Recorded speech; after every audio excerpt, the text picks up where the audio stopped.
المجيد وبرهانه التوحيد. أعوذ بالله من الشيطان الرجيم. بسم الله الرحمن الرحيم.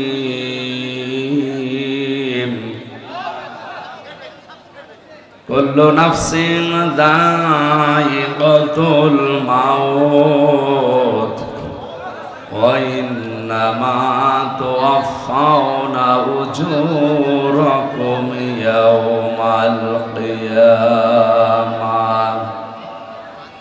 فمن زحزح عن النار وأدخل الجنة فقد فاز وما الحياة الدنيا إلا متاع الغرور.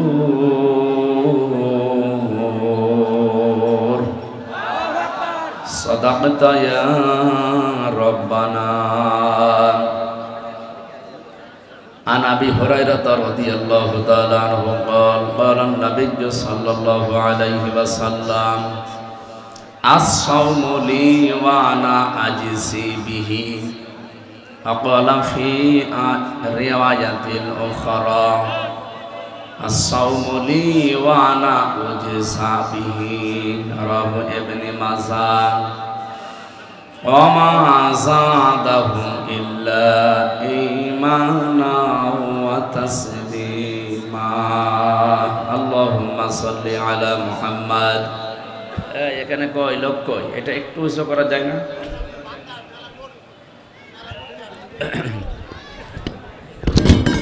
ভেঙে যাবে না, ঠিক আছে।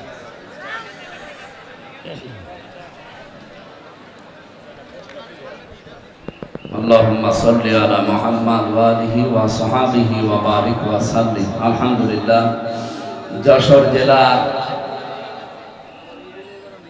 নাভারণ থানা সারসা থানার অন্তর্গত গোগা ইউনিয়ন দারুস সালাম হাফিজিয়া নোরানীয় কওমি মাদ্রাসার 25তম তাফসীরুল কোরআন মাহফিলের স্বনামধন্য সভাপতি।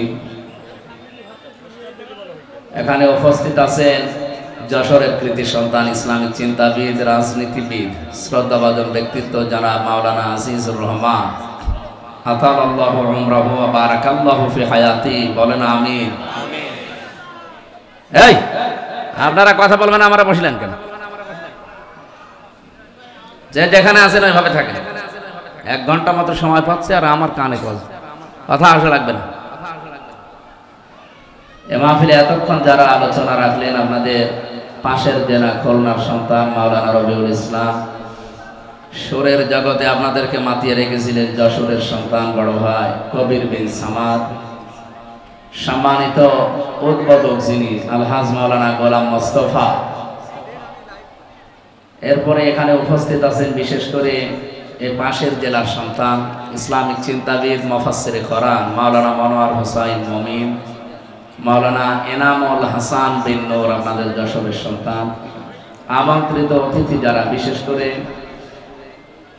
জনাব আবু হাসান জহির, সভাপতি সারসা উপজেলা বাংলাদেশ জাতীয়তাবাদী দল, সাবেক এমপি জনাব মফিকুল হাসান তৃপ্তি এবং সাবেক দপ্তর সম্পাদক কেন্দ্রীয় কমিটি বাংলাদেশ জাতীয়তাবাদী দল।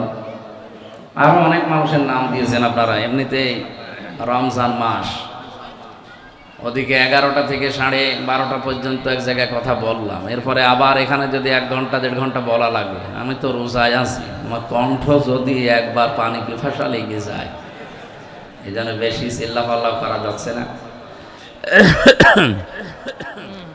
যতটুকু পারি খুব নিজেকে সেভ করে আস্তে আস্তে কথাগুলো বোঝানোর চেষ্টা চালাবো ইনশাআল্লাহ। উপস্থিত হয়েছেন আপনাদের এই মাহফিলে যশোরের মুক্তিযোদ্ধা ডিগ্রি কলেজের সম্মানিত অধ্যাপক জনাব জাহাঙ্গীর হোসেন, মঞ্চে বসা ওলামা ইকরাম, সামনে বসা মুসলমান ভাইরা, পর্দার আড়ালের সম্মানিতা মা এবং বোনেরা, প্রশাসনের ভাইরা, প্রাণপ্রিয় যশোরবাসী, আল্লাহর দরবারে শুকরিয়া জানাচ্ছি যিনি কোরআন শোনার জন্য আমাদেরকে নিয়ে এসেছে। বলেন আলহামদুলিল্লাহ। আল্লাহ রাব্বুল আলামিন বলেন, কিতাবুন আনজালনাহু ইলাইকা লিতুখরিজান নাসা মিনাজ-যুলুমাতি ইলান-নূর, ইলা আখিরি আয়াত। খুব ভালো করে শুনবেন, আমি গতানুগতিক কথা বলি না, চিন্তা ভাবনা করি, ওখান থেকে কোনো তথ্য থাকলে বের করি। এই কোন দিকে তাকিয়ে আছেন? ড্রোন দেখেননি এর আগে? মাহফিলের পরে 10 মিনিট সময় ওখানে দেব, 10 ড্রোন দেখে বাড়ি যাব। ড্রোন দেখে যদি কোরআন থুয়ে ওইদিকে তাকান, এই এলাকায় শাবনুরের বাড়ি না? না মানে এই সারসা থানায় বাড়ি। হ্যাঁ আমি জানি তো, উনি এখন অস্ট্রেলিয়া আছে। যদি এখন এই রাস্তা দিয়ে হেঁটে যায়, আপনি তো মনে হয় ওইদিকে ছুটবে। এই জন্য আমার কথাগুলো তো আমার মুখ দিয়ে বের হচ্ছে, অ্যাডভার্টাইজ হচ্ছে। কথা আসলে কার? আল্লাহ। খেয়াল করে শোনেন, দেখবেন মজা পাবেন। আল্লাহ পাক বলেন, এই একটা কিতাব আপনাকে আমি দিয়েছি, আপনার প্রতি এটা নাজিল করেছি এই কারণে, লিতুখরিজান নাসা মিনাজ-যুলুমাতি ইলান-নূর, আপনি মানুষদেরকে অন্ধকার থেকে বের করে নিয়ে আসবেন আলোর দিকে। ঠিক এরকম সেম কথা দিয়ে, এরকম ক্যাটাগরি দিয়ে আল্লাহ আরেকটা আয়াত নাজিল করেছেন, সূরা নিসার 105 নম্বর আয়াত, ইন্না আনজালনা ইলাইকাল কিতাবা বিল হাক্কি লিতাহকুমা বাইনান নাস বিমা আরাকাল্লাহ, ইলা আখিরি আয়াত। আল্লাহ তাআলা বলেন, অবশ্যই আমি আপনার প্রতি কিতাব নাজিল করেছি। কেন? লিতাহকুমা বাইনান নাস, আপনি এইটা দিয়ে মানুষের ভেতরে ন্যায় বিচার করবেন। কিভাবে করবেন? বিমা আরাকাল্লাহ, যেভাবে আল্লাহ আপনাকে দেখিয়েছেন। দেখেন দুইটা আয়াতের প্যাটার্ন কিন্তু প্রায় একরকম। আগে বল, এই কি গো, এখানে এত আওয়াজ কানে আসলে তো আমি কথা বলে যাব। ভাই এখানে যারা আছেন একটু পিছিয়ে জানতেন, একটু পিছান, জানতেন একটু পিছান। স্যার একটু পিছিয়ে নিলে ভালো হয়, একটু পিছিয়ে নিন তো ভাই। কি দেখবেন কি? হ্যাঁ এমনি কথা শোনা যাচ্ছে না? বহু দূর থেকে তা এসেছেন কি দেখার জন্য? এটা কথাগুলো শোনেন, কি বলছি শোনেন ভাই, শোনা তো যাচ্ছে। রমজান মাস এমনিতেই, তারপরও এটা সর্বোত্তম ইবাদতের ভেতরে 1 নম্বরে আছে। আফদালুল ইবাদাতি তিলাওয়াতুল কোরআন, তার ভেতরে 1 নম্বরে না? নবীজি তো ফজল শব্দ দিয়ে আরম্ভ করতে পারতেন, আফজল দিলেন কেন? পৃথিবীতে সবচাইতে বড় নেকির কাজ নফলের ভেতরে এর চাইতে উত্তম আল্লাহর কাছে আর নেই। এই জন্য আহলুল কোরআনি হুম আহলুল্লাহি ওয়া খাসসাতু বলা হয়েছে। যারা কোরআনওয়ালা লোক, এরা শুধু আল্লাহর পরিবারের লোক না, এরা নির্দিষ্ট এবং খাস ব্যক্তি। সেই কোরআনওয়ালা হওয়ার জন্য আজকের এই আয়োজন আমাদের, নাকি? আপনি আয়াতের দিকে একটু খেয়াল করে দেখেন, আল্লাহ 2টা আয়াত নাজিল করার মানে প্যাটার্নটা একরকমই ফিরায়। বললেন, আমি আপনাকে কিতাব দিয়েছি, কি করবেন? আপনি মানুষকে অন্ধকার থেকে আলোর দিকে বের করবেন। দ্বিতীয় আয়াতে বললেন, আপনাকে আমি কিতাব দিয়েছি কেন? মানুষের ভেতরে ন্যায় বিচার করবেন। কি বুঝলেন এখান থেকে? কোরআনে কারিম দিয়ে আমরা যারা এই যে এতক্ষণ 3-4 জন মিলে আমরা ডাকলাম আপনাদেরকে, অন্ধকারের পথ বিভিন্ন রকমের আছে, এই অন্ধকার থেকে আলোর পথ ইসলামের দিকে আহ্বান জানালাম। হ্যাঁ, এটা আহ্বান জানানো সম্ভব কোরআন দিয়ে এবং সহজ সরল। তামাম দুনিয়ায় অবস্থা হয়তো একরকম না, কিন্তু এটা এদিকে আসেন, এদিকে আসেন, এদিকে আসেন, এদিকে আসেন।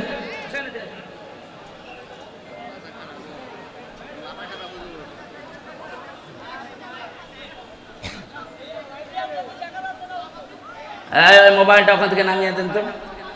কে এখানে দায়িত্ব আছে? কে? এই জন্য এরকম 10 দিন যে মালয়েশিয়া অনুষ্ঠান করলাম, একটা কথা বাইরে থেকে আসেনি। এই জন্য পাবলিক এই ঝামেলায় আসতে মনে বলে না। এই মোবাইলটা কার? এখান থেকে খুলে দেওয়া যাচ্ছে না? এই ওপরে খুলে দেন, ওটা খুলে দেন।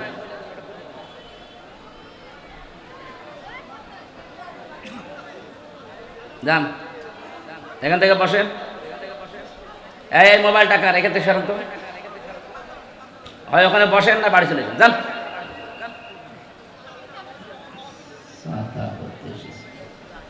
আবার এখানে দাঁড়িয়ে কি দেখেন আপনি?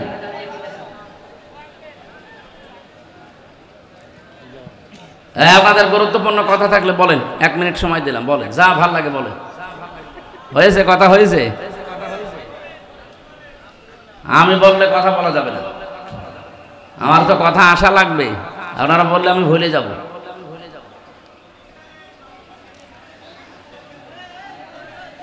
আমরা কোরআনে কারিম দিয়ে মানুষদেরকে অন্ধকারের ভেতর থেকে আলোর দিকে বের করার জন্য সারা পৃথিবীতে, বিশেষ করে মুসলমান যারা, তারা চেষ্টা চালাচ্ছে কম বেশি। কিন্তু লিতাহকুমা বাইনান নাস, কোরআন আপনার প্রতি আমি নাজিল করেছি এই জন্যে। কি জন্যে? মানুষের ভেতরে যেন আপনি ন্যায় বিচার করতে পারেন। এটা কিন্তু বাস্তবে এখনো সম্ভব হয়নি। কথা বলেন না কেন? রাসূলুল্লাহকে আল্লাহ যে 4 দফা কর্মসূচি দিয়েছিলেন, 2টা প্রথমে, 2টা শেষের দিকে, 4 জায়গায় আল্লাহ এই আয়াতটা, একই আয়াত ধরন পাল্টিয়ে শুধু শব্দ এলোমেলো করে নাজিল করেছেন। সূরা বাকারা 129 নম্বর আয়াত, সূরা বাকারার 151 নম্বর আয়াত, সূরা আলে ইমরানের 164 নম্বর আয়াত, সূরা জুমার 2 নম্বর আয়াত। আয়াতগুলোর কথা সব এক, খালি একটু শব্দ এলোমেলো আছে।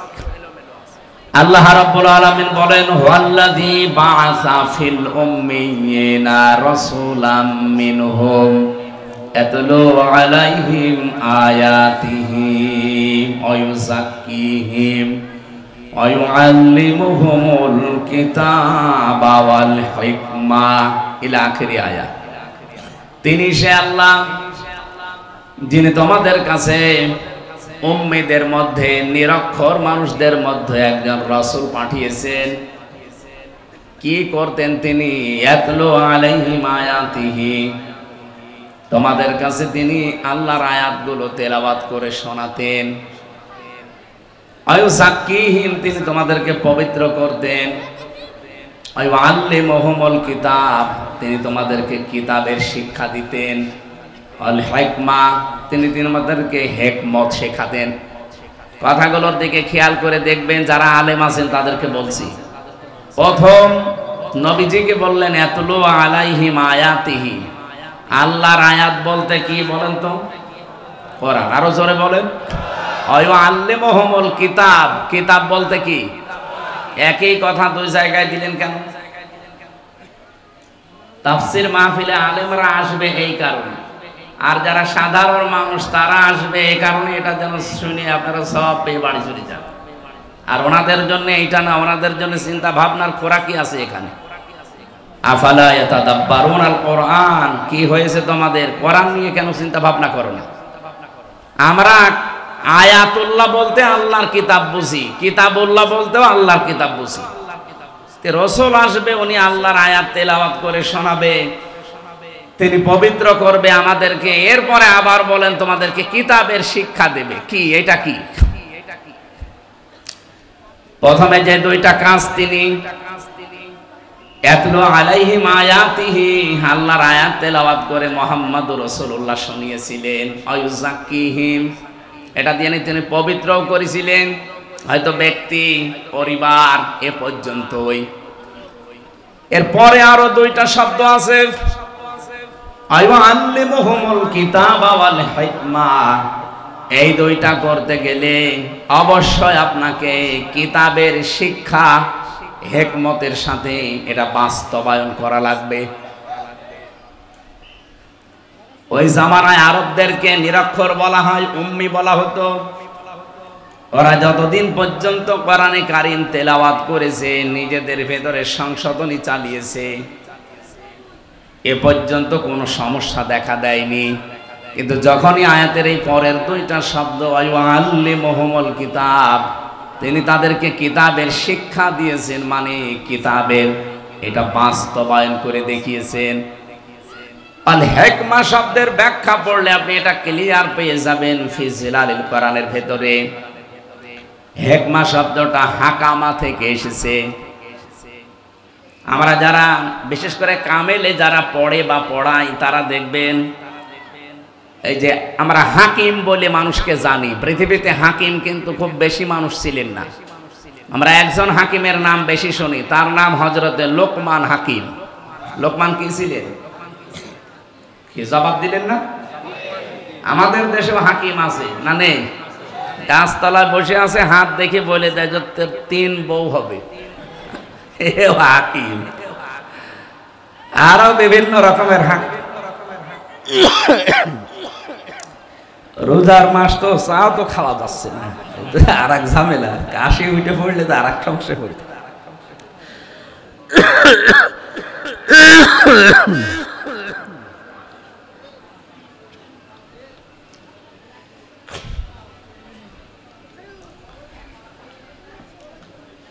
এক নম্বরে আমরা জানি উলামা, 2 নম্বরে জানি ফুকাহা, 3 নম্বরে জানি হুকামা।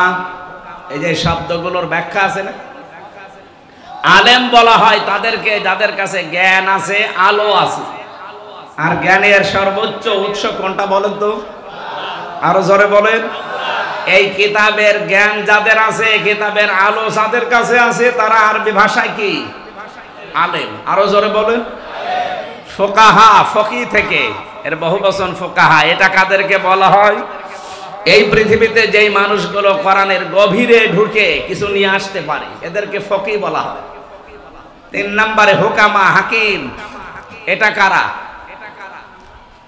কোরআনে কারিমের শুধু জ্ঞান না, শুধু এর ভেতরে ঢুকে তথ্যগুলো নিয়ে আসবে তা না, এখান থেকে এমন কিছু তথ্য পৃথিবীর মানুষকে জানাবে যা এর আগে অনেকেই জানাতে পারেনি।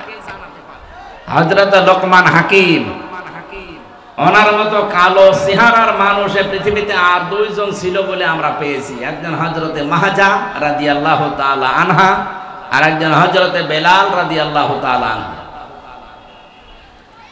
এই 2 জন মানুষ ছিল হযরতে লোকমান হাকিমের মতো এরকম কালো চেহারা আর এরকম ঠোঁট ঝোলা।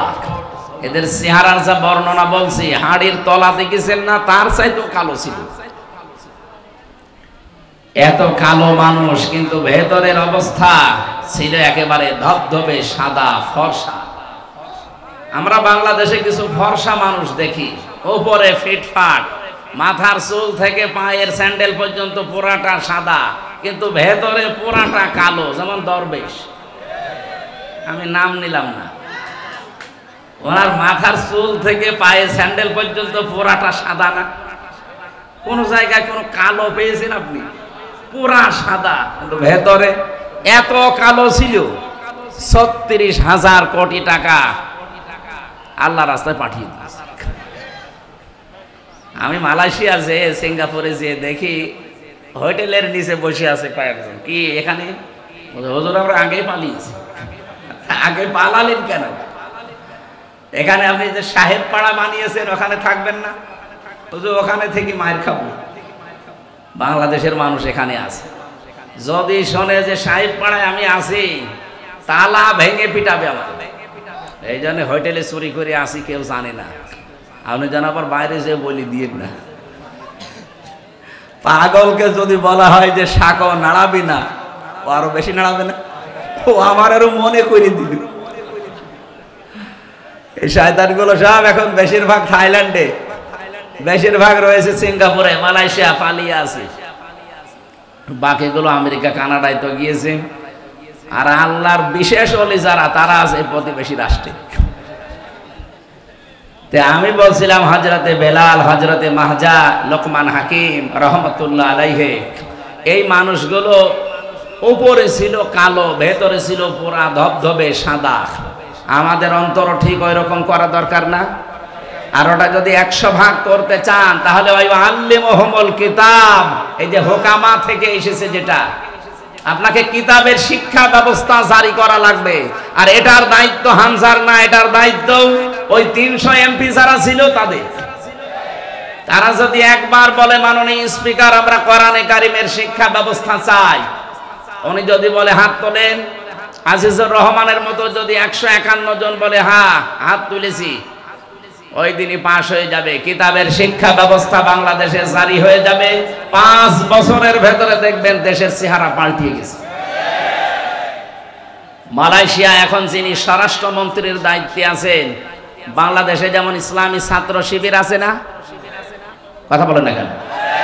কেন্দ্রীয় সেক্রেটারি জেনারেলের নাম কি? সাদ্দাম হোসেন, নুরুল ইসলাম সাদ্দাম মনে হয়। হ্যাঁ, নুরুল ইসলাম সাদ্দাম আমাদের খুলনা বিভাগের কৃতি সন্তান। এই যে পাশের জেলায় বাড়ি খুলনা, ওখানে যিনি স্বরাষ্ট্রমন্ত্রীর দায়িত্বে আছেন উনি ওই দেশের ইসলামী ছাত্র শিবির তার কেন্দ্রীয় সেক্রেটারি জেনারেল ছিলেন, সে আছে এখন দায়িত্বে। এত সৎ লোকটা, 10 দিন আমি ছিলাম, বিভিন্ন মানুষের মুখে শুনলাম যে মানুষ এত সৎ হতে পারে। আমরাও চাই ইসলামী ছাত্র শিবির শুধু মালয়েশিয়া না, ইসলামী ছাত্র শিবির শুধু তুরস্ক না, এটা যদি বাংলাদেশের যারা আছে এরাও এই কেন্দ্রীয় সেক্রেটারি সভাপতি, এই মানুষগুলো যদি দায়িত্ব এই দেশে পায়, আর এরকম মানুষ যদি 151 জন তৈরি হয়, শিক্ষা ব্যবস্থায় আপনি এই কোরআন দেখবেন 100 মার্কের তৈরি হয়ে গেছে। মাত্র 5 বছর যেতে দেবেন, পুরাটা দেশ পাল্টিয়ে ফেলবে। ওয়াস্তব মাওলানা সাইদি সাহেব 50 বছর করে গেল, মুসলমান যা হয়েছে ওনার হাতে, তার চাইতে অধিকাংশ মুসলমান হয়ে গেছে উল্টাপাল্টা। কিন্তু এটা যদি শিক্ষা ব্যবস্থায় আমরা নিয়ে যেতে পারি, এনাদের মতো 151 জন মানুষকে পাঠিয়ে, এটা যদি কেউ রাজনীতি মনে করেন, হ্যাঁ এইটাই আমাদের রাজনীতি, এটা যদি কেউ ধর্ম ব্যবসা মনে করেন, এইটাই আমার ধর্ম ব্যবসা, কারণ আমি চাই এটা যেন সংসদে যায়। এক কথা বলে না কেন? 5 বছর চলতে দেবেন। যার যা দুঃখের কথা বলছিলেন না, কত মানুষ 3 ভাগের 1 ভাগ না খেয়ে থাকে, পোশাক নেই, শিক্ষা নেই, কেন এগুলো থাকবে না কেন? মাত্র 18 বছরে 2004 সাল থেকে আজকে 25, কয় বছর? 19 বছর না না 21 বছর, মাত্র 21 বছরের ব্যবধানে যদি মালয়েশিয়া দাঁড়িয়ে যেতে পারে, তারা তো আমাদের চাইতে নিকৃষ্ট ছিল, নিকৃষ্ট পর্যায়ে ছিল। অথচ এখন তাকিয়ে দেখেন এই যশোরের কত মানুষ যে দেখি ওখানে চাকরি করছে। কেন? এখান থেকে টাকাগুলো পাচার করে ওই সমস্ত দেশে না পাঠিয়ে এই দেশে যদি কর্মসংস্থান তৈরি করে দিতেন, ওই দেশে যে রাস্তা ঝাড়ু দেওয়া লাগতো না, রুটি বানাচ্ছে, কাপড় চোপড় সেলাই করছে, পায়খানা সাফ করছে, কেন এগুলো করা লাগবে? কেন দরকার? ওই দেশের মানুষ এসে এই দেশে ওরা আমাদের রাস্তা ঝাড়ু দেবে। এক কথা বলো না কেন? এটা সম্ভব ছিল, ওরা 21 বছরে দাঁড়িয়ে গেছে, আর আমরা 54 বছরও দাঁড়াতে পারি না। একটাই কারণ, এইটা নেই। এটা নিয়ে যান, এই জন্য তো বারবার আহ্বান জানাচ্ছি আমরা যে এইটা নিয়ে যান। 15 বছর সময় দেওয়া লাগবে না, 5 বছরে যদি দেশটা মালয়েশিয়ার মতো করে দিতে না পারি, তাহলে আজ জীবনে কোনোদিন বলবো না যে আমাদের ভোট দিন। এই জন্য কোরআন নাযিল করার আয়াতের প্যাটার্ন দেখেছেন আল্লাহ।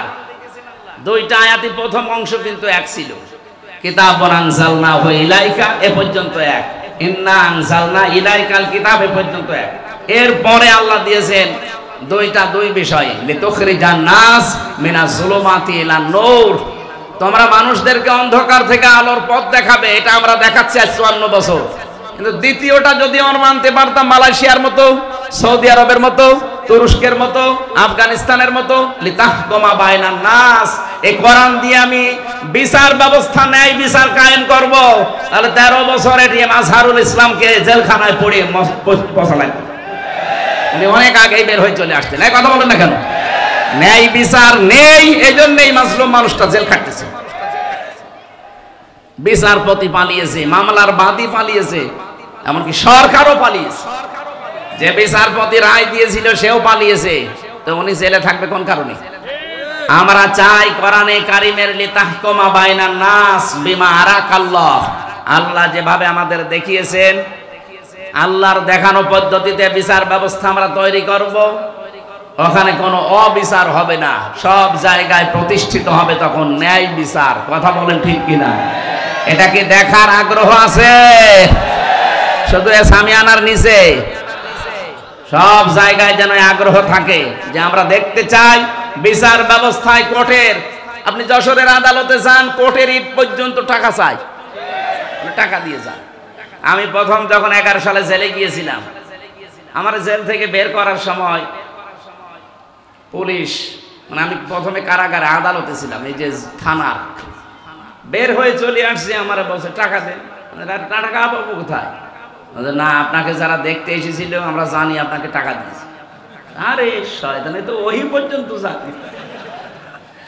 পরে আর কি, ওই সময় 11 সালে 10 টাকা দিলাম, তাও খুশি। এমন কোন দিক বিভাগ আছে বাংলাদেশে যেখানে এরকম টাকা চাই না? কথা বলে না কেন? প্রত্যেকটা একটা ফাইল এখান থেকে উপরে উঠতে চায় না টাকা ছাড়া। এই দৃশ্য আর সামনে আমরা দেখতে চাই না। এই জন্যই তো এত কিছু করা লাগছে। এই দৃশ্য যেন কেউ সামনে আর কেউ তৈরিও করতে না পারে, সজাগ থাকা লাগবে। নাই তো এই 2732 জন মানুষ জীবন দিয়ে গেল, 34,000 মানুষ এখনো পর্যন্ত হাসপাতালে কাতরাচ্ছে। তাদের সাথে বেঈমানি করা হবে না? আপনি আবু সাহেলের সামনে কি, আবু সাইদের সামনে কি জবাব দেবেন? মুগ্ধর সামনে কি জবাব দেবেন? যদি আবার চাঁদাবাজি শুরু হয়, আবার যদি হাট দখল ঘাট দখল শুরু হয়, তো কি জবাব দেবেন আপনি? জবাব যেন দিতে পারেন, সেই জন্য আমরা এমন পরিবেশ তৈরি করতে চাই, আগামীতে কিয়ামত পর্যন্ত দেশে যেন কেউ হাট দখল ঘাট দখল করতে না পারে। কত মানুষ নীরবে কাঁদতেছে যে আমি 600 টাকা উপায় করে 300 টাকা চাঁদা দেওয়া লাগে, একটা কথা হলো?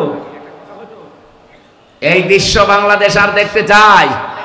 তাহলে কি করা লাগবে? শুধু মানুষকে কোরআন দিয়ে ডেকে আলোর দিকে নিয়ে আসবো না। আমরা এই কিতাবের শিক্ষা, এই কিতাবের বিচার, এই কিতাবের অর্থনীতি সবগুলো প্রতিষ্ঠিত করে এই জমিনে দেখাতে চাই। বিমা আরাকাল্লাহ, আল্লাহ যেভাবে আমাদেরকে দেখিয়েছেন, ওয়ালা তাকুল্লিল খায়িনিনা খাসিমা, হে নবী আপনি খেয়ানতকারী যারা তাদের পক্ষ নিয়ে বিতর্ক করবেন না। আজ বাংলাদেশে প্রমাণ হয়ে গেছে 54 বছরে কারা জাতির সাথে নিজেদের সাথে খেয়ানত করেছে। এক কথা বলেন না কারো? যারা খেয়ানত করেছে আমরা তাদেরকে চিনি না? এই খেয়ানতকারীদের পক্ষ নিয়ে তারা ঝগড়া করেন আমাদের সাথে। আপনার বিবেক আছে? এই জন্য আমরা চাচ্ছি আল্লাহ যেভাবে আমাদের দেখিয়েছেন, এটা আমরা বিচার ব্যবস্থায় ন্যায় বিচার কায়েম করার জন্য নিয়ে যাব। গরু ছাগলের ভেতরে, কার ভেতরে? বাইনান নাস, মানুষের ভেতরে। আল্লাহ আমাদেরকে যেন কোরআনের দ্বারা এটার তৌফিক দান করেন, বলেন আমিন। নবীজি 4টা কাজ করেছিলেন। প্রথম নাম্বার, তিনি কোরআন তেলাওয়াত করে মানুষকে শোনাতেন, মানুষদেরকে পবিত্র করতেন, তার নফস, তার পরিবার, তার সমাজ, এভাবে তিনি চেষ্টা চালিয়েছিলেন। কিন্তু আল্লিমুহুমুল কিতাব, এটা যতদিন পর্যন্ত তিনি কায়েম করতে না পেরেছেন ততদিন সুদ বন্ধ হয়নি, ঘুষ বন্ধ হয়নি, সাদাবাজি ওই জামানায় ছিল ওইটাও বন্ধ হয়নি। কথা বলেন ঠিক কিনা? এই জন্য আমাদের উচিত হবে, যারা আজ বলেন আমরা নবীওয়ালা কাজ করি না, আপনার নবীওয়ালা কাজ হচ্ছে না।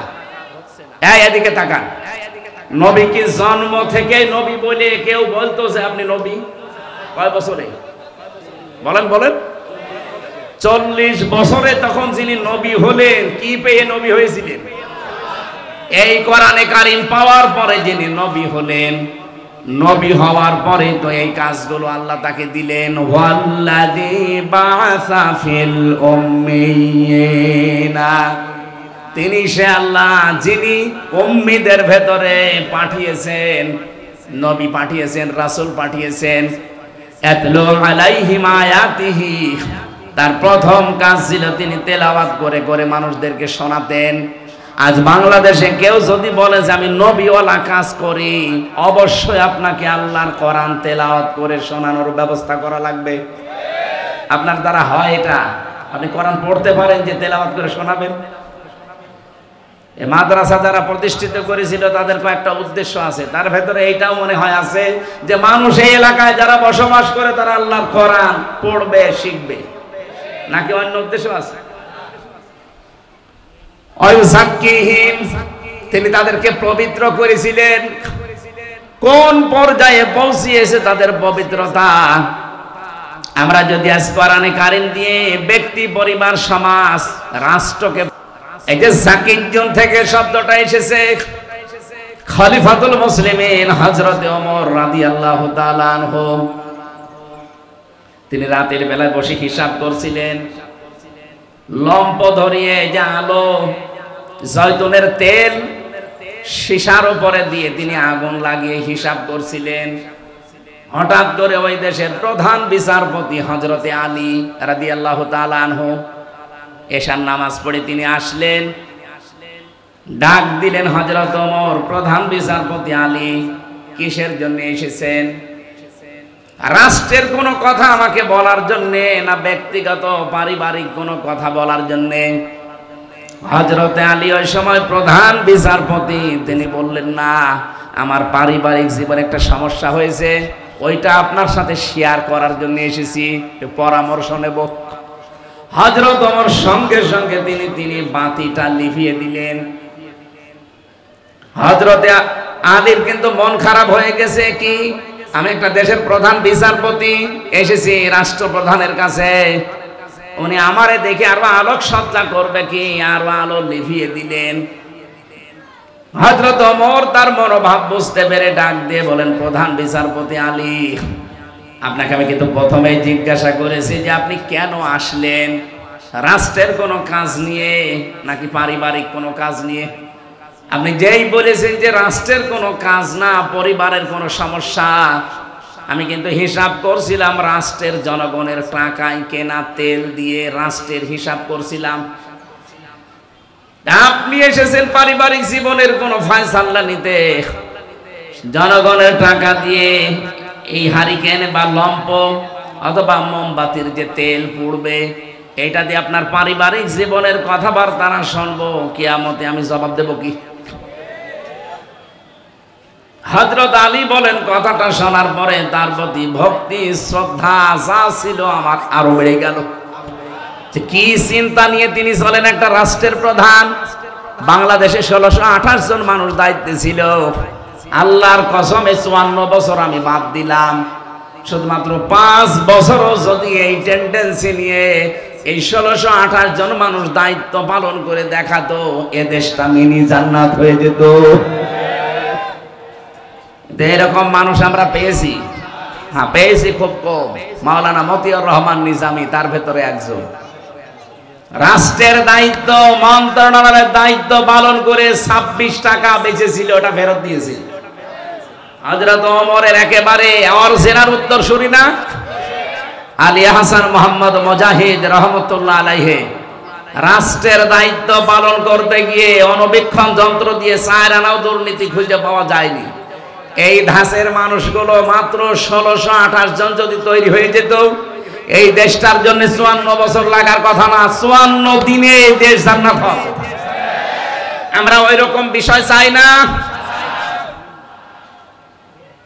এই জন্য আমার প্রথম এবং শেষ ফাইনাল কথা এইটাই, আপনাকে পবিত্র হওয়ার জন্য কোরআনে কারিমের কাছে আসা লাগবে। আর এটা দিয়ে যদি একেবারে পুঙ্খানুপুঙ্খানু ন্যায় বিচার দেখতে চান, তাহলে কোরআনের বিচার ব্যবস্থা, শিক্ষা ব্যবস্থা, স্বাস্থ্য ব্যবস্থা, এগুলো দেখাতে লাগবে, তাছাড়া সম্ভব না। আল্লাহ রাব্বুল আলামিন আমাদেরকে বাস্তব জীবনে যেন আল্লিমুহুমুল কিতাব এর একটা প্রেক্ষিত, এর একটা মানে রাস্তা কিন্তু সামনে আল্লাহ তৈরি করে দিয়েছেন। এখন বাংলাদেশের মানুষ চাইলেই সম্ভব কিতাবের শিক্ষা ব্যবস্থার সামনে জারি করার ব্যবস্থা করা। খালি আতলু আলাইহিম আয়াতিহি ওয়া ইউযাক্কিহিম পর্যন্ত থাকলে হবে না, ওয়া ইউআল্লিমুহুমুল কিতাবা ওয়াল হিকমা, এই দুইটা সামনে এখন দেখানোর সময়। এরপরও যদি কারো ব্যর্থতার পরিচয় দেন, আগামী 100 বছরেও আর আল্লাহ এই সুযোগ দেবে না। কথা বলে না কেন? আমরা চাই শিক্ষা থেকে শুরু করে যত বিভাগ আছে বাংলাদেশে, সব জায়গায় যেন আল্লাহর কোরআনের বিধান চালু হয়। বলেন আমিন। আমরা 6666টি আয়াত থেকে, যেহেতু রমজান মাস, এই কেন্দ্রিক একটা আয়াত পড়েছি, সূরা আলে ইমরান 185 নম্বর আয়াত। খুব খেয়াল করে শুনবেন, নিজের জীবনে যদি মেলাতে পারেন এই মাহফিল সাকসেস হবে। আর যদি বলেন এসেছি সুর শোনার জন্য, শুনে চলে গেলাম, যান আপনি আগে চলে যান, আমি একটা টান দিয়ে দিই, টান শুনে চলে যান নাকি? আল্লাহ রাব্বুল আলামিন বলেন, কুল্লু নাফসিন যায়িকাতুল মাউত ওয়া ইন্নামা তুওয়াফাউনা উজুরাকুম ইয়াওমাল কিয়ামাহ অবশ্যই প্রত্যেকটি জীব মৃত্যুর স্বাদ গ্রহণ করবে। কিয়ামতের ময়দানে প্রতিটি মানুষকে আমি আল্লাহ তার পারিশ্রমিক পরিপূর্ণ করে দেব। হযরতে আবু দারদার জীবনী পড়ছিলাম, তিনি বলেন আয়াতটা পড়লে আমার কেমন যেন একটা অজানা ভয় চলে আসতো যে কিয়ামতের দিন আল্লাহ নাকি আমাকে পরিপূর্ণভাবে আমার উজরত দিয়ে দেবে। আমার সবচাইতে বেশি ভয় হয় আমি যা কামাই করেছি সব যদি আল্লাহ আমারে দিয়ে দেয় তে আমার তো টানা সম্ভব না। দুনিয়ায় বাবার বোঝা সন্তান বহন করতে পারে, সন্তানের বোঝা বাবা বহন করতে পারে। আল্লাহ পাক বলেন ওয়ালা তাসিরু ওয়াজিরাতু ওয়াজরা উখরা, কিয়ামতের ওই ময়দানে কেউ কারো বোঝা বহন করবে না। এখানে পৃথিবীতে যে যতটুকু পাপ করছেন ওই পাপটা আল্লাহ কিয়ামতের দিন বোঝা আকারে আপনার পিঠের উপরে তুলে দেবে। قد خسر الذين كذبوا بلقاء الله حتى إذا جاءتهم الساعة بغتة قالوا يا حسرتنا على ما فرطنا فيها।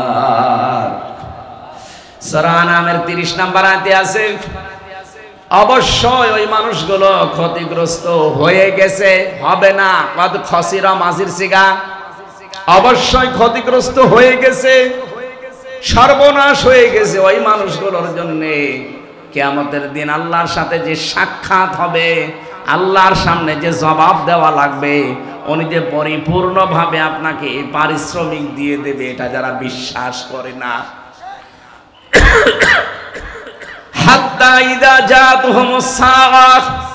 হঠাৎ করে যখন তাদের সামনে মরণ চলে আসে, এখানে সাআতুনের অর্থ দুইটা। এখানে আলেম যারা আছেন সাআতুনের অর্থ ভালো করে মিলাবেন দুইটা। এক নম্বরে সাআতুন মানে মৃত্যু, দুই নম্বরে সাআতুন মানে কিয়ামত। হ্যাঁ, এটা মরণ হতে পারে, কিয়ামত হতে পারে। মরণের পরে বা কিয়ামতের পরে ময়দানে মাহশারে এই মানুষগুলোর সামনে যখন আমল নামাটা আল্লাহ সামনে তুলে ধরবো, পাপের বোঝাটা, হঠাৎ ওই মানুষগুলো আল্লাহকে বলবে ক্বালু ইয়া হাসরাতানা, আফসোস আলা মা ফাররাতনা ফিহা, পূর্বে যা পাঠিয়ে রেখেছিলাম ওইটার দিকে তাকাবে আর আফসোস করবে আমি কেন পাঠালাম এইটা।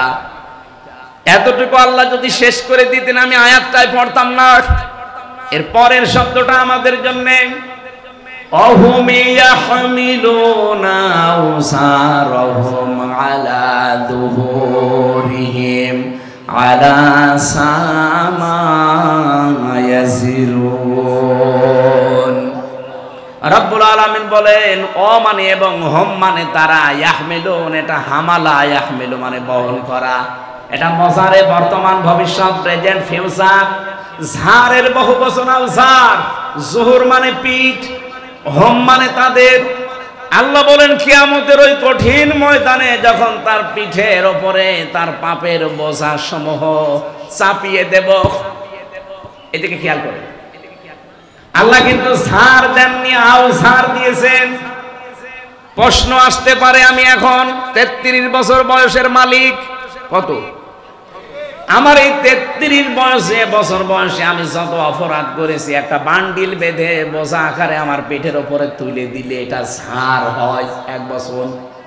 দাও ঝাড় দিলেন কেন? তাফসিরে মাযহারি মুফাসসির লিখেছেন আউসারের ব্যাখ্যায় আমি হয়তো 33 বছরে মারা গেলাম, কিন্তু এমন এমন কাজ আমি দুনিয়ায় জারি করে গেলাম যেটা গোনায়ে জারিয়া। আমরা অনেকেই মনে করি সাদগায়ে জারিয়া আছে, গোনায়ে জারিয়াও আছে। কথা বলেন না কেন? এই মাদ্রাসা যিনি কায়েম করেছিলেন তিনি সাদগায়ে জারিয়া তৈরি করে দিলেন। এর পাশাপাশি কেউ যদি একটা সিনেমা হল তৈরি করে দেয় সে কি সাদগায়ে জারিয়া না গোনায়ে জারিয়া? বলেন বলেন। এই লোকটা লোকটা কিয়ামত পর্যন্ত এই মাদ্রাসার কারণে ওনার যে সওয়াবের নেকির বোঝাটা দিন যত যাবে এ বোঝা একটা একটা করে বাড়তেই থাকবে। পাশে যে লোকটা সিনেমা হল বানিয়েছে, যে লোকটা সুদের কারবার তৈরি করে চলে গেছে, ওটা যতদিন পর্যন্ত ওই সুদী ব্যাংক, ওই সিনেমা, ওই অত্যাচারী জুলুম নির্যাতনের ওই দলটা যতদিন থাকবে, ও হয়তো নেই কিন্তু ওই দলের লোকজন আছে। কথা বলে না কেন? ওর সিনেমা হল আছে, ওর সুদী ব্যাংক আছে। ও মরে গেছে কতদিন আগে, ওর বোঝা তো পাপের একটা হওয়ার কথা, কিন্তু কিয়ামতের দিন ও যখন উঠবে লক্ষ লক্ষ পাপের বোঝা, আল্লাহ পাক বলেন একটার পরে একটা চাপাতেই থাকবো। এর নাম ইয়াহমিলুন। শুধু এখন না, বর্তমান ভবিষ্যৎ, ভবিষ্যৎ বলতে কিয়ামত পর্যন্ত। এজন্য আমার এই 33 বয়সে আমি এমন কিছু কথা, এমন কিছু কাজ, এমন কোন কিছু আঞ্জাম যেন দিয়ে না যায়। আমার একটা বোঝাই তো আমি পারি না, এখন আবার বোঝার পরে বোঝা তৈরি হতে আছে। আল্লাহ রাব্বুল আলামিন বলেন কিয়ামতের দিন যখন এই লোকটা বোঝা বহন করে নিয়ে যাবে, একটার পরে একটা চাপাতে থাকবো।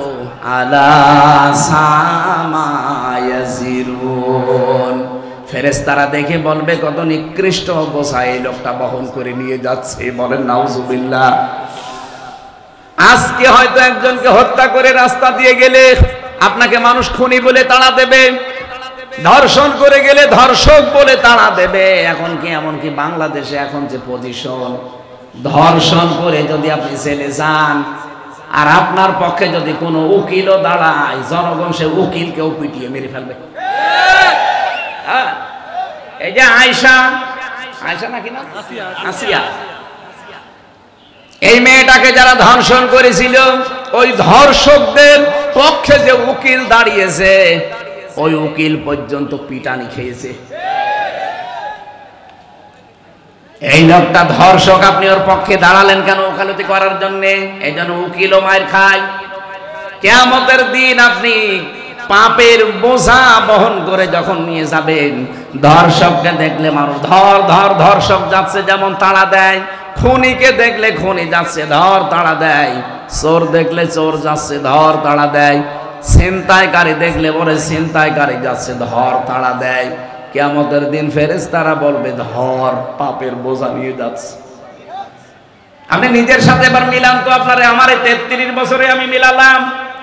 মাওলানা আজিজুর রহমান ওনার 60 বছরে মিলাক, জাহাঙ্গীর হোসেন ওনার 60 বছরে মিলাক। কিয়ামতের দিন আমরা যা করেছি কিন্তু আল্লাহ আমার পিঠের উপরে তুলে দেবে।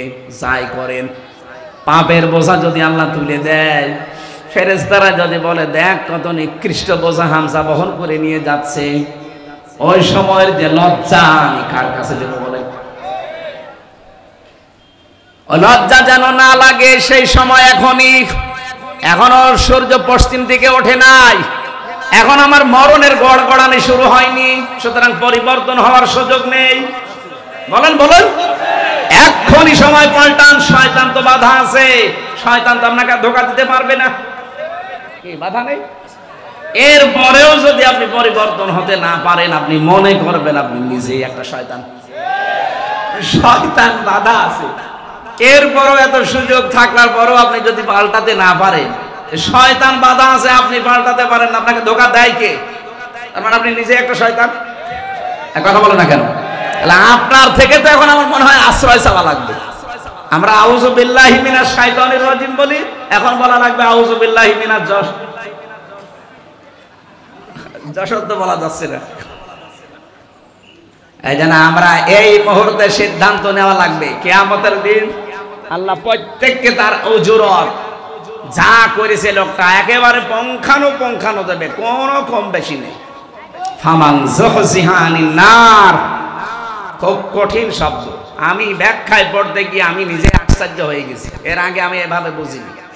ফামান যুহজিহা, আল্লাহ রাব্বুল আলামিন বলেন যেই লোকটাকে বাঁচিয়ে দেওয়া হবে, যুহজিহা আনিন নার, জাহান্নামের আগুন থেকে বাঁচানো হয়েছে না বাঁচানো হবে? বলেন বলেন। তার মানে পরীক্ষা আমাদের সবার সামনে আছে।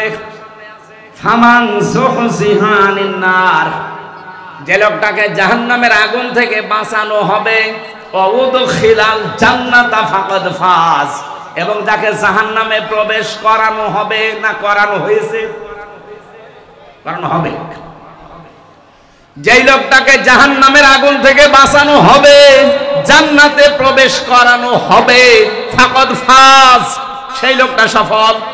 তাহলে সফলতার মানদণ্ড এই দুনিয়া না, সফলতার মানদণ্ড হচ্ছে কিয়ামতের ময়দানে যাকে আল্লাহ জাহান্নাম থেকে মুক্ত করে জান্নাতি বলে ঘোষণা দিয়ে দেবে। দ্বিতীয় ব্যাখ্যা কি? এটা তো আখিরাতের ব্যাখ্যা গেল, দ্বিতীয় ব্যাখ্যা কি? আর একটা ব্যাখ্যা আছে ফি জিলালিল কোরআনে, মুফাসসির লিখেছেন দুনিয়ার জীবনে আল্লাহ যাকে জাহান্নামের কাজগুলো আস্তে আস্তে ছেড়ে দেওয়ার তৌফিক দেয়, আর জান্নাতের কাজগুলো আস্তে আস্তে করার মতো সুযোগ দেয়, ফাকাদ ফাজ, সেই লোকটার জীবনও সফল। আপনি এবার ভাবেন, রমজানের আগে যেমন ছিলেন রমজানে অবশ্যই তেমন নেই, পাল্টিয়েছেন কিছু। বাকি 11 মাস যদি এভাবে পাল্টিয়ে পাল্টিয়ে আপনার জীবন শেষ করতে পারেন, আপনি মনে করবেন আপনার জীবনকে আমার আল্লাহ ফাকাদ ফাজ, সফলতার দ্বার প্রান্তে পৌঁছিয়ে দিচ্ছে। আর যদি মনে করেন না, আগে 2টা বিড়ি খাতাম, এখন রোজার পরে 4টা করে খাচ্ছি, তাহলে মনে করবেন আমি জান্নাতের থেকে আস্তে আস্তে জাহান্নামের দিকে এগিয়ে যাচ্ছি।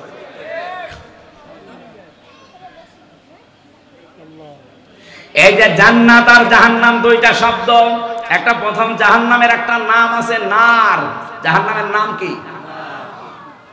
এই জাহান্নামের নার, আগুন, এটা পুরোটাই যেহেতু আমার আল্লাহ আগুন দিয়ে জ্বালিয়ে রেখেছেন, এই জাহান্নামে আল্লাহ দেবেন কাদের? এই জায়গায় একটা প্রশ্ন আছে।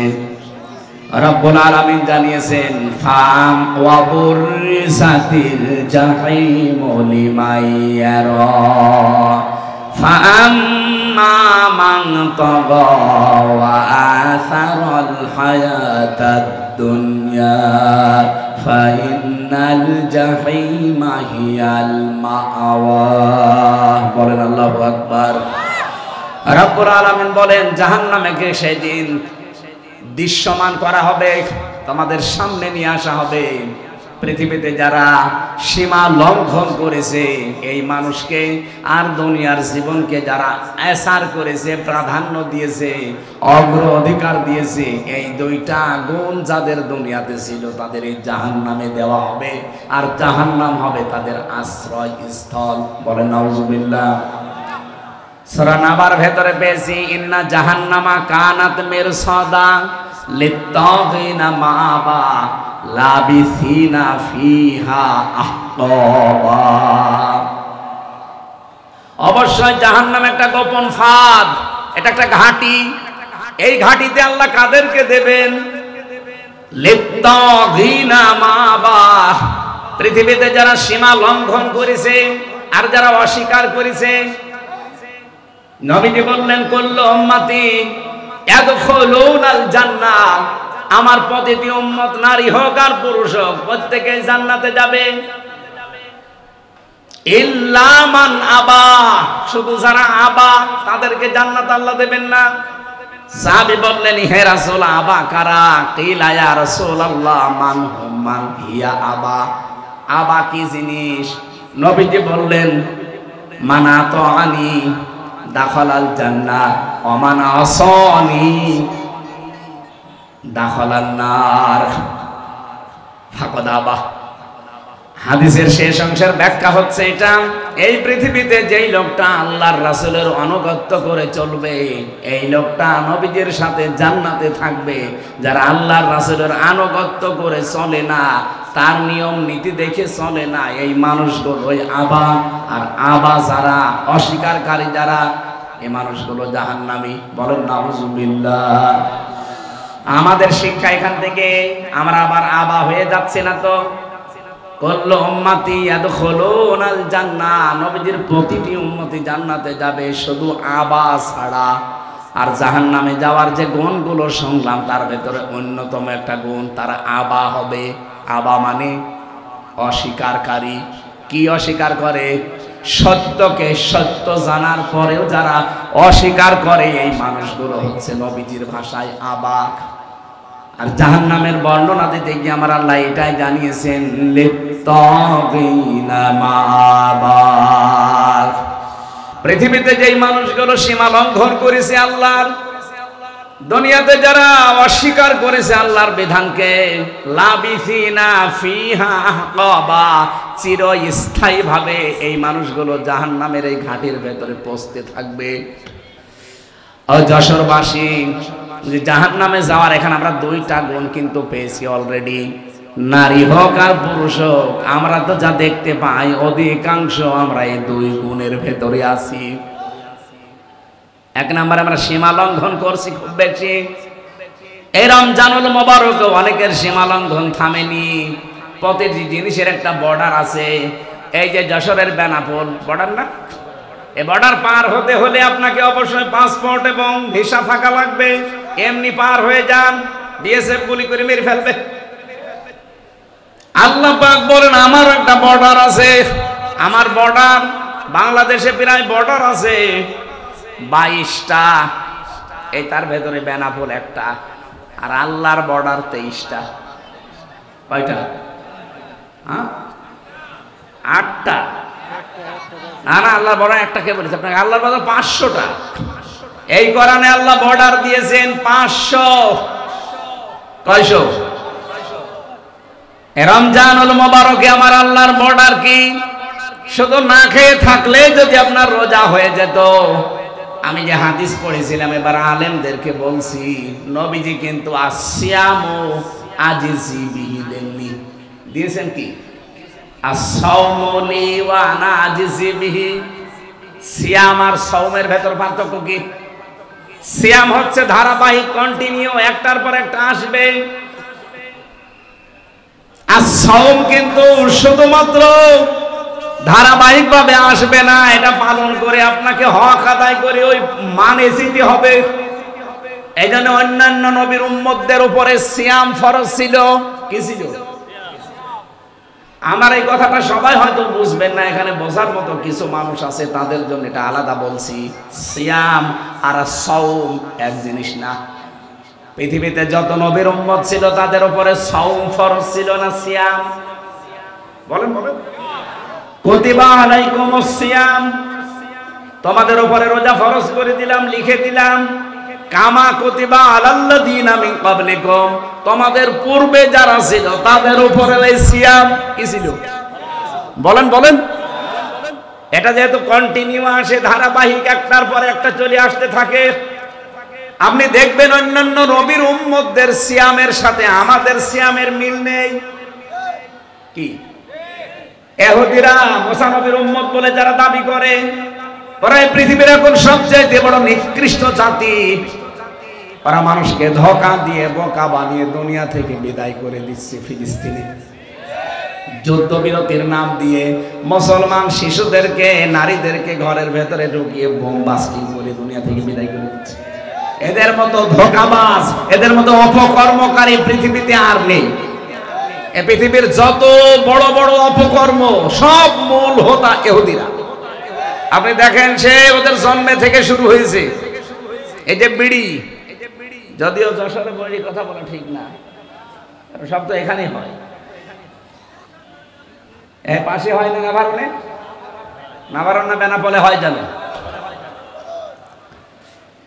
এই যে বিড়ি, এটার দ্বারা যে কত রকমের ক্ষতি হয়, কমপক্ষে 5টা ক্ষতি তো আপনার শরীরের হয়, তার ভেতরে একটা আপনার কলিজা নষ্ট হয়ে যায়। এটা মানেন তো নাকি? বিজ্ঞান দ্বারা প্রমাণিত পৃথিবীতে একটাই মাত্র খাবার, যে খাবার বিক্রি করার আগে তার গায়ে লিখে দেওয়া লাগে যে এটা নিষিদ্ধ। নাম কি? বিড়ির আগে লেখা নেই, সতর্ক বার্তা লেখা নেই, যেটা খেলে কি হয়? ক্যান্সার। সেটা যেহেতু এই জেলায় তৈরি হয় আর আমি যেহেতু আছি, এই জন্য বেশি ফতোয়া দিতে পারছি না, হালকা পাতলা বলছি। এই যে বিড়ি, এর মূল হোতা আবিষ্কারক যারা প্রথমে এই পৃথিবীতে বিড়ি বানিয়েছে, ইহুদিরা। কারা? আপনি যত অপকর্ম, সে বড় হোক ছোট হোক, এর মূলে দেখবেন ইহুদিরা। পৃথিবীতে মানুষ মারার তালিকায় এখন ইহুদিরা। যেন রোজা অবস্থায় হাজারো মুসলমান এখন পৃথিবীতে দোয়া করছে, রব্বুল আলামিন মরণ আমরা নিতে রাজি আছি, আমাদেরকে মরণ দাও, তবে এইভাবে ইহুদিদের হাতে অপমান করে আমাদের মরণ দিও না। ওরা যা আরম্ভ করেছে ওদের পতন না দেখা পর্যন্ত তুমি আমাদের মৃত্যু দিও না। পৃথিবীর নিকৃষ্ট জাতি ইহুদি, অভিশপ্ত জাতি ইহুদি, আল্লাহর ভাষায় গায়রিল মাগদুবি আলাইহিম ওয়ালাদ-দাল্লিন। এই জাতিরাও রোজা রাখে কিন্তু ওরা সেহরি করে না। খ্রিস্টানরাও রোজা রাখে, ইফতারি করে না। মুশরিক যারা আমাদের এই দাদা বাবু হিন্দুরা, ওরাও রোজা রাখে কিন্তু ওরা উপবাস থাকে, সেহরিও করে না, ইফতারিও করে না। এর আগে যত নবীর উম্মত দেখবেন, আমি প্রায় ৭০টা লিখেছি এখানে। হযরতে মরিয়ম আলাইহিস সালাম তিনি রোজা রেখেছিলেন, তার রোজার ধরন ছিল আমাদের মতো না। আল্লাহ পাক সূরা মরিয়মের ভেতরে দিয়েছিলেন, তিনি রোজা রাখা অবস্থায় সব খেতে পারতেন, সব পান করতে পারতেন, কিন্তু কথা বলতে পারতেন না। তাহলে মরিয়ম ওনাদের রোজা কি কথা বলা যাবে না, তাছাড়া সব করা যাবে? কি কথা বলে না কেন? খ্রিস্টানদের, ইহুদিদের, মুশরিকদের রোজা দেখলেন, কিন্তু আমাদের রোজা কি ওই রকম? আমাদের রোজায় সেহরি আছে, ইফতারি আছে এবং 4টা জিনিস আছে। কয়টা বলেন বলেন? এই জন্য এর নাম সিয়াম না, এর নাম সাওম। নবীজির হাদিস, এটা হাদিসে কুদসি, as-সাওমুনি, রোজা আমার জন্য, ওয়া আনা আজিজি বিহি ওয়া আনা উজজা বিহি, আমি নিজে পুরস্কার দেব অথবা আমি নিজেই তার পুরস্কার হয়ে যাব। তাহলে সাওমের কয়টা ব্যাখ্যা বলছি আমি? নম্বরে খাবার থেকে, 2 নম্বরে পানীয় থেকে, 3 নম্বরে স্ত্রী সহবাস থেকে, 4 নম্বরে হারাম যত কাজ আছে সব কাজ থেকে আপনাকে বিরত থেকে আল্লাহকে দেখানো লাগবে, এর নাম রোজা। অন্যান্য নবীর উম্মতের উপরে কি ফরজ ছিল? সিয়াম। বলেন বলেন? আমাদের উপরে রোজা। সিয়াম তো দিয়েছে, সিয়ামকে পরিপূর্ণতায় নিয়ে যেতে হলে অন্য নবীর উম্মতের মতো আপনি খাবার খাবেন, কথা বলবেন না, রোজা হবে? হবে না। মরিয়ম আলাইহিস সালাম শুধু কথা বন্ধ, খাবার খেতেন, পানি খেতেন, রোজা হয়ে যেত। আমাদের এরকম নেই। আমাদের রোজা হচ্ছে, রোজা থাকবেন কিন্তু এই 4টা জিনিস থেকে আপনি বিরত থাকবে। এ রোজা কাঙ্ক্ষিত মানের পর্যায়ে পৌঁছাবে। আল্লাহ রাব্বুল আলামিন জাহান্নামের যে আগুন আছে এখান থেকে বাঁচিয়ে রায়্যান নামক একটা দরজা দিয়ে এমন জান্নাতে প্রবেশ করাবে, যেখানে প্রবেশ করা হয়ে গেলে আল্লাহ তালাবদ্ধ করে দেবে, অন্য কাউকে আর ঢুকতে দেবে না। সুতরাং রায়্যান নামে এই দরজাটা আমরা, প্রশ্ন পরে দিয়েন,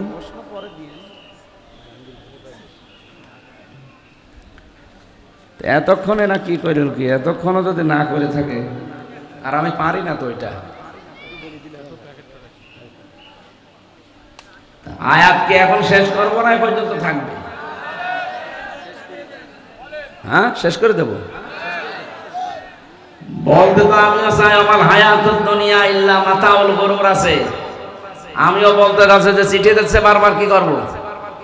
এই চিঠিটা পরে হবে না, আগে আগে হবে, আগে হবে এটা, তারপরে 5 মিনিট আপনাদের যার কাছে যা ছিল রমজানে, আপনার মাওলানা রবিউল বলছিল না 1 টাকা 70 টাকা, সুতরাং 1 টাকা থাকলেও আনতে অন্তত অন্য মাসের তুলনায় 70 টাকা দিয়ে যান। যারা যাচ্ছে 5 মিনিট দেন, 5 মিনিট দেন, তারপরে দেন। এগুলো আমাদের করাবেন না, আমি জানি না এসব। কালেকশনের মাহফিলে আমরা নিয়ে আসবেন না। এই যান তো, কই এর লোক কই? একটু তাড়াতাড়ি করুন। আপনাদের এই সারসা, এরপরে কোথায় যেন সার আর মাহফিল আছে আরেকটা, 6 তারিখে না 5 তারিখে আছে না? 8 তারিখে সারসা আছে, বসতপুর সারসা, এখানে 8 তারিখে একটা মাহফিল আছে স্যারের, আমরা ওখানে থাকবো। আসলে আলোচনার ভেতর ডিস্টার্ব হয়ে গেল। আমি তো গতানুগতিক কথা বলছি, আমি গবেষণা করে কথা বলি। কথা বলতে বলতে তো ভুলে যাচ্ছি, কিভাবে বলবো? আপনি এখানে এসে বলেন, আমি শুনি। জীবনে আপনি সিয়ামের আর সাওমের ব্যাখ্যা শুনেছেন? আজকে শুনলেন প্রথম। আমাদের কথা বোঝাতে হলে একেবারে নিস্তব্ধ পরিবেশ দেওয়া লাগে। আপনারা টাকা হলেন, টাকা তোলেন, কালেকশন করেন। মাদ্রাসার মাহফিল নিয়েছেন কেন? অন্য হুজুর নিয়ে আসবেন যারা কালেকশন করতে পারে। এই আপনারা ওঠেন কেন? ভাই 5 মিনিট যখন চাচ্ছে যাক, কি করা যায়?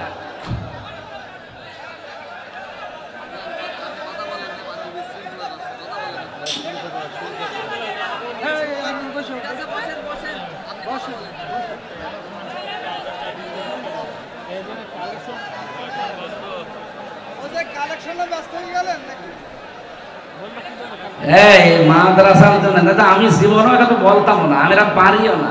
কালেকশন করতে হলে অনেক হাওয়া দেওয়া লাগে, পাম দেওয়া লাগে, সাতাম কিছুই পারি না। সুবহানাল্লাহ আলহামদুলিল্লাহ লা ইলাহা ইল্লাল্লাহ সুবহানাল্লাহ আলহামদুলিল্লাহ লা ইলাহা ইল্লাল্লাহ মুহাম্মাদুর। এই দাদা বসেন বসেন। আপনার দাদার বয়স এখনো হয়নি, কিন্তু দাড়ি নেই তো, এই জন্য মনে করছে মনে হয় অন্য ধর্মের লোক। আপনার দাড়ি রাখবেন ভাই, বয়স তো আমার বাবার মতো মনে হচ্ছে। দাড়ি রাখেন না কেন? দাড়ি রেখে দেবেন, সুন্নত নবীজির এটা। যারা দাড়ি কাটেন তারা তো 24 ঘন্টায় গোনাতে আসেন, নবীজির গলায় ছুরি দেওয়ার মতো গোনা হয়। এই জন্য এটা যারা রাখেননি আপনারা রেখে দেবেন। আমরা আসল সফলতা আসল বিফলতার কথা শোনাচ্ছিলাম। পৃথিবীর জমিন সফল এবং বিফল হওয়ার জায়গা না। এই পৃথিবীতে যদি আমি সারা জীবন না খেয়ে খেয়েও মারা যায়, অপমান হয়েও মারা যায়, মরণের পরে যদি আল্লাহ জাহান্নামের কাছ থেকে, জাহান্নামের আগুন থেকে বাঁচিয়ে জান্নাতি বলে ঘোষণা একবার দিয়ে দেয়, ফাকাদ ফাজ, আমার জীবন সফল। আমরা ওই রকম জীবন তৈরি করার জন্য রেডি আছি না? আমাল হায়াতুদ দুনিয়া ইল্লা মাতাউল গুরুর।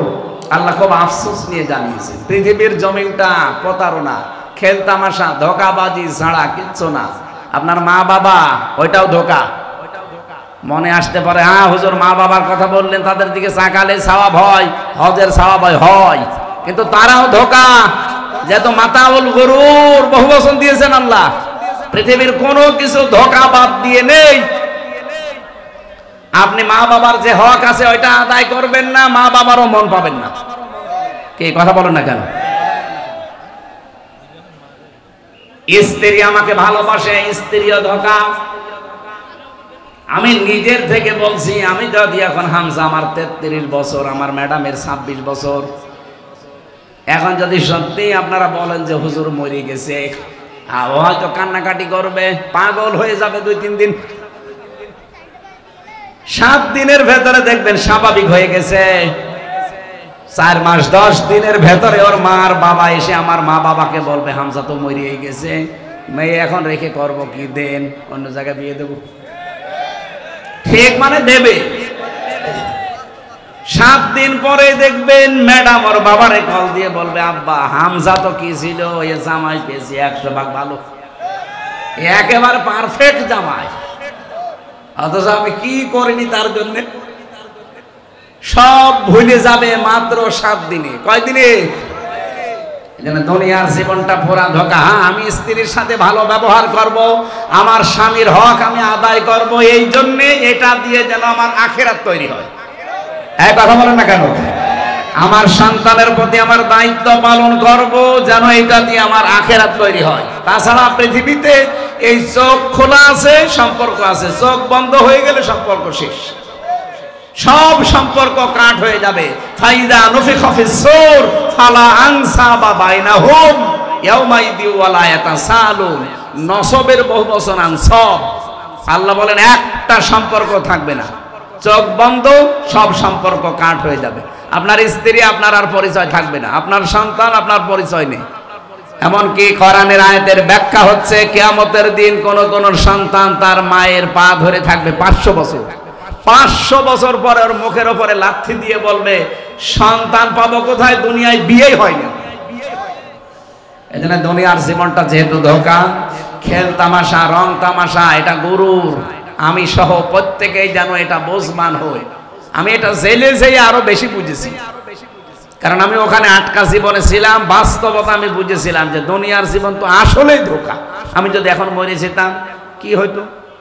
এখান থেকে লাশটা বের করে দিত, 2-4 দিন ম্যাডাম কান্নাকাটি করে কবরে দিয়ে ওই বলতো আল্লাহ আমার স্বামীকে মাফ করে দিও, দিয়ে আর একটা সংসার করো, ঠিক চালিয়ে যাচ্ছে কাজ।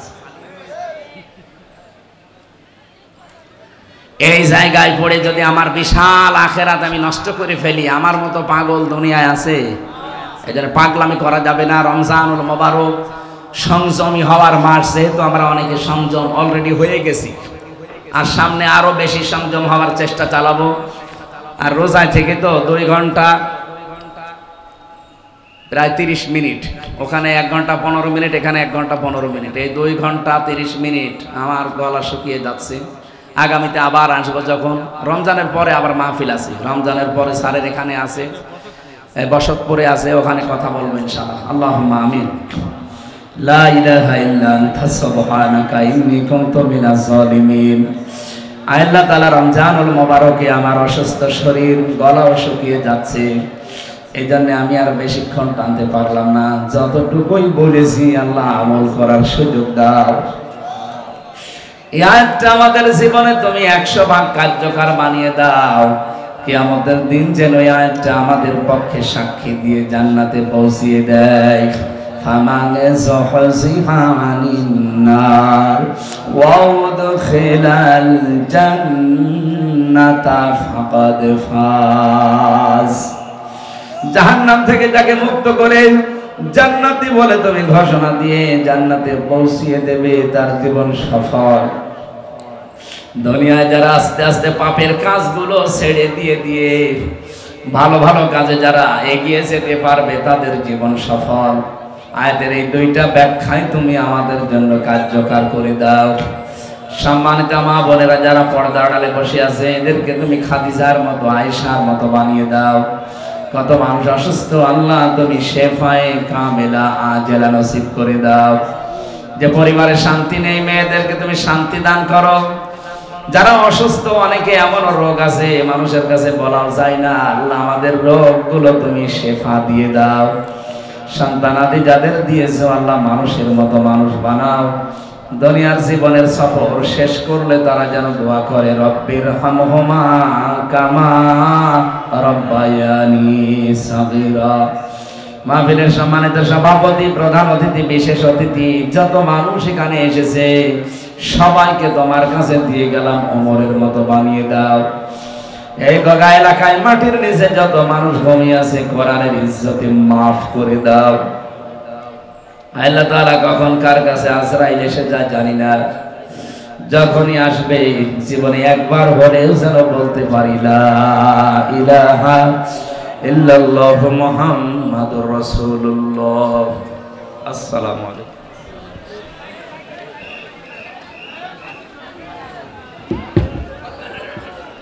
আপনারা কেউ মঞ্চের সামনে আসবেন না, আপনাদের কাছে অনুরোধ রইল। আমাদের স্বেচ্ছাসেবকদের দায়িত্ব পালন করার জন্য অনুরোধ করছি, কেউ যেন সামনে আসবেন না।